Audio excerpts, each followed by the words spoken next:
Hello வாங்க, எப்படி இருக்கிறீங்க? நல்லா இருக்கிறீங்களா? இன்றைக்கி அஸ்வின் சீக்ரெட் சமையலில் வந்து நம்ம வந்து இன்றைக்கி அரிசி பாயாசம் பண்ணலாங்க. அரிசி போட்டு எப்படி பாயாசம் பண்ணுறது பார்க்கலாம். ரொம்ப டேஸ்டியாக இருக்கும். அரிசியில் செஞ்சால் அரிசியில் அது எப்படி பண்ணுறது பார்க்கலாம். ஒரு கனமான பாத்திரம் எடுத்துக்கோங்க. அதில் பாருங்கள், 1/2 லிட்ரு பால் எடுத்துக்கிறேன். நான் கொஞ்சம் தான் பண்ண போகிறேன். 1/2 லிட்ரு பாலில் 1/2 லிட்ரு பால், டிக் பால், பேக்கெட் பால் தான் எடுத்துக்கிறேன். ஆரோக்கியா பால். அதை நல்லா வந்து கனமான பாத்திரத்தில் ஊற்றி இந்த பாலை வந்து நல்லா காய்ச்சிக்கணும்.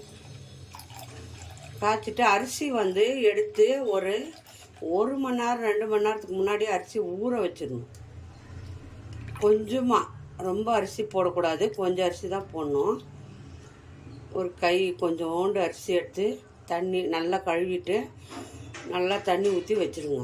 பால் வந்து ஐயில் வைக்கக்கூடாது, கொஞ்சம் மீடியமாக வைங்க. பால் வந்து லைட்டாக பொங்கி வரும்போது நம்ம அரிசி போடணும்.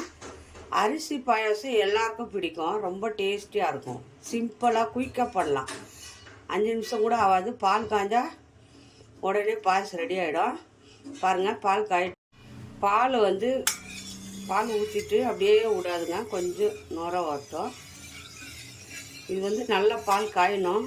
ஆனால் கனமான பாத்திரத்தில் வச்சிங்கன்னா தான் இது நல்லா அந்த அரிசி வெந்து வரும் பாலில். பார்த்தீங்களா, அரிசி கொஞ்சமாக எடுத்து கழுவி ஊற வச்சுக்கிறேன். நான் சாப்பாட்டுக்கு அரிசி தாங்க. பாருங்கள், நீங்கள் வந்து பிரியாணி பண்ணுற அரிசி தான் இது கூட. வீட்டில் சாப்பாட்டுக்கு போகிற அரிசி இருந்தால் கூட சரி. பாருங்கள், பால் வந்து இந்த மாதிரி பொங்கி வந்துடும். பால் காய்ஞ்ச பிறகு நம்ம குங்குமப்பூ இருந்தால் போட்டுக்கோங்க. இல்லைன்னா கொஞ்சம் சிட்டிக்கு மஞ்சத்தூள் போட்டுக்கோங்க கலருக்காக. பாருங்கள், குங்குமப்பூ இருந்தால் போட்டுக்கலாம், இல்லைன்னா மஞ்சத்தூள் கொஞ்சம் போட்டுக்கோங்க. அப்போ தான் வந்து பாயாசம் ரொம்ப நல்லாயிருக்கும். குங்குமப்பூ இருந்தால் போட்டுக்கோங்க. குங்குமப்பூ இல்லை, அதனால் நான் மஞ்சத்தூள் போட்டுருக்குறேன். உங்கள்கிட்ட இருந்தால் நீங்கள் போட்டுக்கலாம் குங்குமப்பூ கொஞ்ச நேரம். இப்போ அரிசி ஊற வச்சுக்கிறோம் இல்லையா, ரொம்ப நேரம் கொஞ்சமாக போடணும். அரிசி ரொம்ப போடக்கூடாது, ஏன்னா அந்த பால் எவ்வளோ இருக்கோ அவ்வளோதான் வேகும். அதனால் பாருங்கள், இன்னும் கொஞ்சம் போட பாருங்கள். நான் 2 கை தான் போடுறேன் 1/2 லிட்ரு பாலுக்கு. ரொம்ப அரிசி போட்டால் அது வந்து வேகாது. நிறையா வந்து பால் வந்து ரொம்ப சுண்டிடும். அப்போ வந்து அரிசி பாயாசம் மாதிரி இருக்காது, ரொம்ப கெட்டியாகிடும். அதனால கொஞ்சமாக அரிசி வந்து இந்த பால் வேகிற அளவுக்கு போட்டால் போதும். இது பால் காஞ்சிடும், அப்படியே இந்த அரிசியும் வெந்து வந்துடும். சிம்லேயே வச்சுடுங்க, அப்பப்போ கலக்கி விடுங்க, நல்லா வேகட்டும். பாருங்கள், நல்லா வந்து கொதித்து அந்த அரிசி வெந்துடும் நல்லா பால்லே. இப்போ நான் வந்து முந்திரியும் பாதாம் எடுத்துருக்கேன். பாருங்கள், எல்லாம் ஒரு 20 பாதாம், ஒரு 10 முந்திரி எடுத்துருக்குறேன்.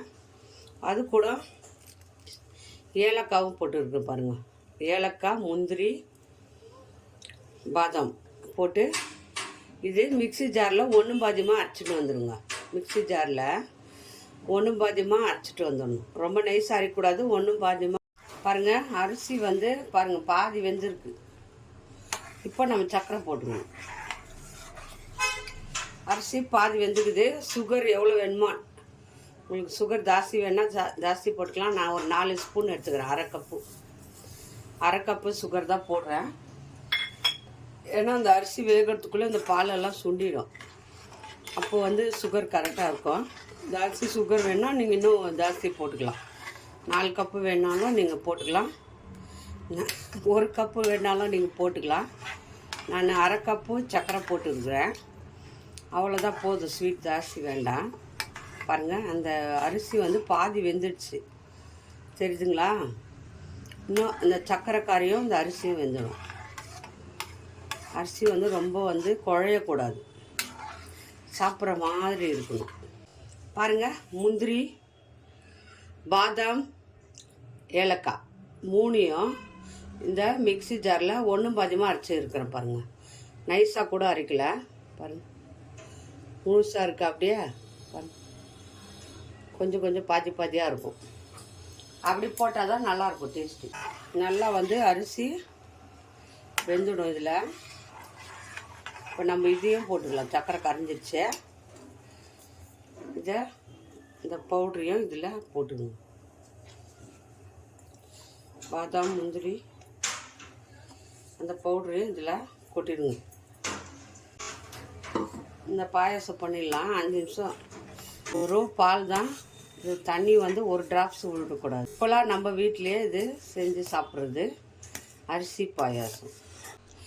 கலக்கி விட்டுனே இருங்க. இப்போ கையே விடக்கூடாது, ஏன்னா அரிசி வந்து கட்டி ஆகிடும்.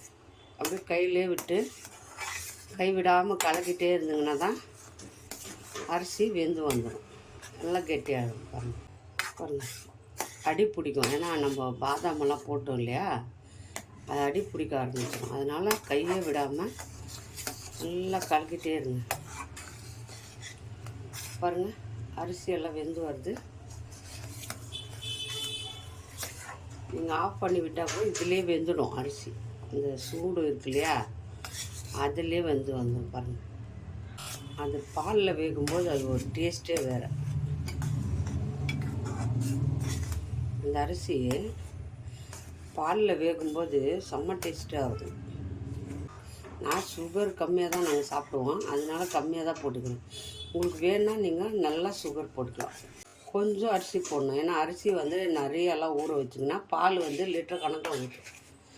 1 லிட்டர் 2 லிட்டர் ஊற்றினா தான் பால் அரிசி எவ்வளோ போட முடியும். பால் கம்மின்னா அரிசி கொஞ்சம் 2 ஸ்பூன் 3 ஸ்பூன் அப்படி ஸ்பூன் கணக்கில் போடணும். கிளாஸ் கணக்கு போட்டுறாதுங்க, ஏன்னா அது வந்து அரிசியும் பாலும் வெந்து வர்றதுக்கு கரெக்டாக இருக்கணும். எப்படி பால் காய காய கெட்டியாகிடும். நான் ஏலக்காய் பொடி இல்லாததுனால நான் முந்திரி இதுலேயே அடிச்சிட்டேன். ஏலக்காய் சாப்பிட்றதுக்கு நல்லாயிருக்கும். பாருங்கள் அரிசி வெந்துச்சா பார்க்கலாம். அரிசி வெந்துட்டால் ஆஃப் பண்ணிக்கலாம், ஏன்னா ரொம்ப கெட்டியாகக்கூடாது. மூடி வச்சு கொஞ்ச நேரம் ஆஃப் பண்ணி வச்சிங்கனாலே நல்லா கெட்டியாகிடும். பாருங்கள் அரிசி வெந்துடுச்சு.